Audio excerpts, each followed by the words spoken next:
नमस्कार दोस्तों। आज बात करने वाला हूं कमाल के कंटेंट के बारे में। दोस्तों, अनरजिस्टर्ड पर्सन को अब ई वे बिल बनाना होगा, मैंडेटरी होगा अनरजिस्टर्ड पर्सन को ई वे बिल बनाना।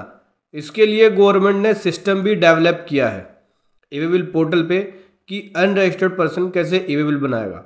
गवर्नमेंट ने इसके लिए नोटिफिकेशन भी बताया है, जो कि ये नोटिफिकेशन है नोटिफिकेशन नंबर 12/24 10 जुलाई 24 को इशू हुआ था, जो बोलता है कि अनरजिस्टर्ड पर्सन को रिक्वायर्ड होगा ई वे बिल बनाना जब भी वो गुड्स की मूवमेंट करेगा।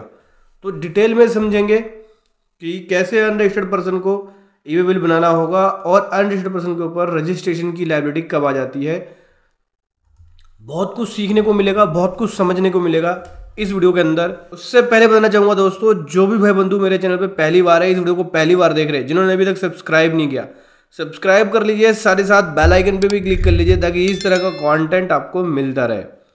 तो दोस्तों, ये एडवाइजरी गवर्नमेंट ने दिया है जहां पे बोल रहे हैं कि फॉर्म ENR 03 इंट्रोड्यूस कर रहे हैं एनरोलमेंट ऑफ अनरजिस्टर्ड पर्सन।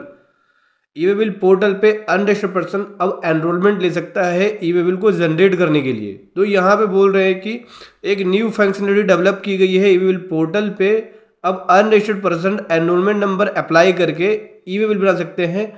ठीक है, 11 फरवरी 25 से ये सिस्टम डेवलप कर दिया गया है एज पर नोटिफिकेशन नंबर 12/24 जो कि 10 जुलाई 24 को आया था। उसको देख सकते हैं। उसके अंदर अनरजिस्टर्ड पर्सन को रिक्वायर्ड होगा कि ई वे बिल बनाना होगा, यानी अनरजिस्टर्ड पर्सन जब भी गुड्स की मूवमेंट करेगा तो उस केस में उसको ई वे बिल जनरेट करना पड़ेगा ई वे बिल पोर्टल पे एनरोलमेंट आईडी का यूज करके। तो दोस्तों देखो क्या है, अनरजिस्टर्ड पर्सन जो कि जीएसटी में रजिस्टर्ड नहीं है, ऐसे पर्सन गुड्स की सेल कर रहे हैं और उस गुड्स की वैल्यू 50 लाख से क्रॉस हो जाएगी। कितनी? 50 लाख रुपीज। 50 लाख रुपीज से क्रॉस हो जाएगी तो उसको ई वे बिल।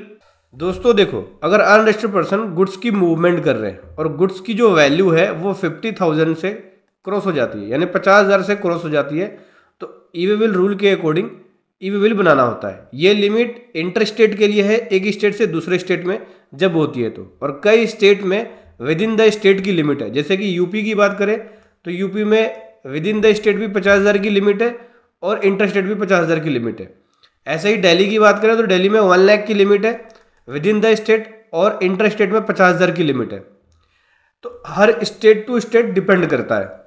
ठीक है, तो यहां पे कह रहे हैं कि अनरजिस्टर्ड पर्सन जब भी गुड्स की मूवमेंट करेगा और उसकी गुड्स की वैल्यू 50,000 से क्रॉस हो जाती है या जो भी स्टेट में लिमिट है उस लिमिट से क्रॉस हो जाती है तो उसको ई वे बिल बनाना होगा। कैसे बनाएगा ई वे बिल? जीएसटी रजिस्ट्रेशन तो है ही नहीं। तो ध्यान रखना दोस्तों, सबसे पहले तो ये समझ लो कि एक unregistered person inter state supply नहीं कर सकता। क्यों नहीं कर सकता? क्योंकि उसके ऊपर जीएसटी की लायबिलिटी आ जाती है। कौन से सेक्शन में, पहले वो समझो। तो जीएसटी रजिस्ट्रेशन मैंडेटरी हो जाता है अनरजिस्टर्ड पर्सन के लिए जब इंटर स्टेट सप्लाई करता है। तो कौन से सेक्शन में? Section 24 of the CGST act को देख सकते हैं, जहां पे जीएसटी रजिस्ट्रेशन मैंडेटरी बोलता है अगर unregistered person inter state supply करता है तो, रिगार्डलेस ऑफ टर्नओवर, मतलब टर्नओवर को ध्यान में न रखते हुए। देखो, इंटरस्टेट सप्लाई रिक्वायरमेंट, कोई भी पर्सन अगर वो इंटरस्टेट सप्लाई कर रहा है तो उसको मस्ट है कि उसको रजिस्टर्ड होना पड़ेगा जीएसटी के अंदर। उसकी टर्नओवर चाहे जो एग्जम्पशन लिमिट है 40 लाख रुपए गुड्स के केस में और 20 लाख रुपए सर्विस के केस में कम क्यों ना हो, मतलब 40 लाख रुपए अगर गुड्स की आप सप्लाई कर रहे हैं तो 40 लाख से आपकी टर्नओवर कम है, क्योंकि जीएसटी में रजिस्ट्रेशन लेने की लिमिट है, एक वैल्यू तक लिमिट रजिस्ट्रेशन लेना होता है। जो लिमिट है रजिस्ट्रेशन लेने की गुड्स के केस में 40 है, सर्विस केस में 20 है। अगर इस लिमिट से भी आपकी टर्नओवर कम है और आप इंटरस्टेट सप्लाई कर रहे हैं तो भी आपको जीएसटी रजिस्ट्रेशन लेना पड़ेगा। एग्जाम्पल के लिए मान के चलिए मिस्टर ए जो है अपना नया इसने शॉप ऑन किया। ठीक है, इसकी अभी स्टार्टिंग सेल 10,000 की हुई। ठीक है, पिछले महीने, इस महीने वो एक कंसाइनमेंट या एक गुड्स जो है वो सेल कर रहा है, एक कंसाइनमेंट डिस्पैच कर रहा है, और वो डिस्पैच कर रहा है मान के चलिए यूपी में है और वो दिल्ली में डिस्पैच कर रहा है जिसकी वैल्यू 50,000 है। तो उस केस में इसके ऊपर जीएसटी रजिस्ट्रेशन की लायबिलिटी आ जाएगी सेक्शन 24 के अकॉर्डिंग, क्योंकि ये कि इंटरस्टेट सप्लाई कर रहा है। ठीक है, तो अगर उसकी टर्नओवर 1 रुपए की भी है और वो इंटरस्टेट सप्लाई कर रहा है तो भी उसको यहाँ पे जीएसटी रजिस्ट्रेशन लेना पड़ेगा एज पर जीएसटी एक्ट के अकॉर्डिंग। तो अनरजिस्टर्ड पर्सन इंटरस्टेट सप्लाई नहीं कर सकता। समझ गए? कुछ इसमें एग्जेम्पशंस है। एग्जेम्पशन क्या है? अगर पर्सन एग्जम्प्ट गुड या नॉन टैक्सेबल गुड सप्लाई कर रहा है तो उस केस में जीएसटी रजिस्ट्रेशन मैंडेटरी नहीं होगा। मतलब अनरजिस्टर्ड पर्सन जिसकी लिमिट 40 और 20 से कम है और वो एग्जेम्प्टेड गुड्स या नॉन टैक्सेबल सप्लाई को सप्लाई कर रहा है, इस तरह की सप्लाई कर रहा है, तो उस पर जीएसटी रजिस्ट्रेशन नहीं होगा। और स्पेशल कैटेगरी के स्टेट जो है, जैसे नॉर्थन ईस्टर्न स्टेट, यहाँ पे टर्नओवर की लिमिट से उसके ऊपर डिपेंड करता है। कैजुअल टैक्सेबल पर्सन, अगर unregistered person occasionally interested supply करता है कभी कभी, तो वो कैजुअल टैक्सेबल पर्सन के अंदर रजिस्ट्रेशन ले सकता है और उसके ऊपर जीएसटी पे कर सकता है एडवांस में। उसको बोलते हैं सीटीपी, कैजुअल टैक्सेबल पर्सन के अंदर वो जीएसटी में रजिस्ट्रेशन ले सकता है। समझ में आ गया?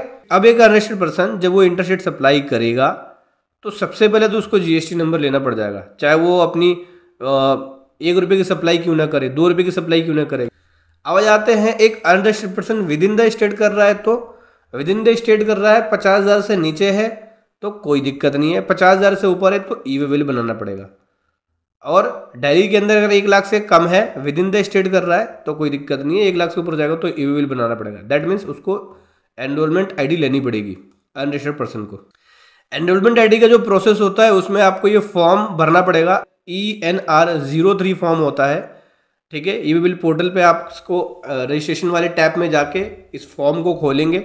इस फॉर्म को ओपन करने के बाद आपको इसके अंदर स्टेट की डिटेल्स भरनी है, पैन नंबर की डिटेल्स भरनी है, एड्रेस की डिटेल भरनी है, अपना मोबाइल नंबर, ईमेल आईडी, ये सब भर के OTP वगैरह डालेंगे, उसको वेरीफाई कर लेंगे। फिर अपना क्रिएट करेंगे login ID. Login ID create करने के बाद जो यूज़र नेम और पासवर्ड क्रिएट हो जाएगा, उसके बाद आपको एक 15 कैरेक्टर का एनरोलमेंट आईडी मिलेगा। ठीक है, इस एनरोलमेंट आईडी का यूज़ करके आप ई वे बिल बनाएंगे। ये जीएसटी नंबर की जगह पे होता है, जो अनरजिस्टर्ड पर्सन होता है उसका एनरोलमेंट आईडी और रजिस्टर्ड पर्सन का जीएसटी नंबर होता है। तो लॉगिन करने के बाद जनरेट ई वे बिल पे जाना है, जनरेट न्यू पे जाना है, देन उसके बाद आपका वहाँ पे एनरोलमेंट आईडी भी ऑटो पॉपुलेट होगा और बाकी डिटेल्स भर के आप सप्लायर और रिसिपेंट का डिटेल भर के आप ई वे बिल जनरेट कर सकते हो।